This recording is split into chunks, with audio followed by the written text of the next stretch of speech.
गुजरात के वडोदरा में बजट सभा में महिला काउंसलर के अपमान का मामला सामने आया। वडोदरा की बजट सामान्य सभा के तीसरे दिन एक बड़ा विवाद सामने आया, जिसमें भाजपा की महिला काउंसलर स्नेहल पटेल के साथ दुर्व्यवहार का मामला उठा है। તબિયત મારી 4-5 દિવસથી ખરાબ જ છે, એના કારણે હું સભામાં બોલી પણ નથી અને આજે આ તો આટલો અવાજ બી નીકળે છે, પણ ખાંસી મને વધુ થાય છે।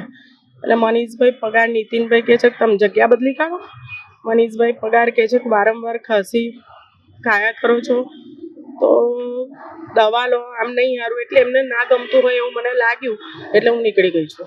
હવે આ તો બીમારી તો કુદરતી છે, હું પોતે તો લઈને આવતી નથી, અને ના ગમતું હોય તો હું નીકળી જાઉં છું, એનો મને વાંધો નથી। બેનને મેં એવું કીધું કે બેન એસી નો બ્લો તમારા માથા પર આવે છે એટલે તમે મારી જગ્યા પર આવી જાઓ, સામે જતા એમ નહીં કીધું। તો હવે હું તો એની સ્વાસ્થ્યને ધ્યાનમાં રાખીને કીધું ભાઈ બ્લો તમારા માથા પર આવે છે, તમને શરદી થશે એટલે તમે અહીંયા આવી જાઓ। અમે તો એને સ્વાસ્થ્ય માટે એવું કીધું બેન તમારા માથા પર બ્લો આવે છે, તમે એસી બંધ કરવાનું કહે છે તો તમને ઠંડી લાગતી તમે મારી જગ્યા પર આવજો, હું તમારી જગ્યા પર આવી જાઉં। સભાસદનો 2 દિવસથી તબિયત ખરાબ હતી એવું મને ધ્યાનમાં બી હતું જ। એમનો ચાલુ સભામાં મને ફોન આવ્યો કે હું તબિયત નથી સારી એટલે ઘરે દવા લેવા માટે જઈ રહી છું। એટલે સ્વાભાવિક છે કે એની કાળજી તો લેવી પડે, એટલે મેં હા પાડી કે તમે જઈને પાછા આવજો બપોર પછી એમ।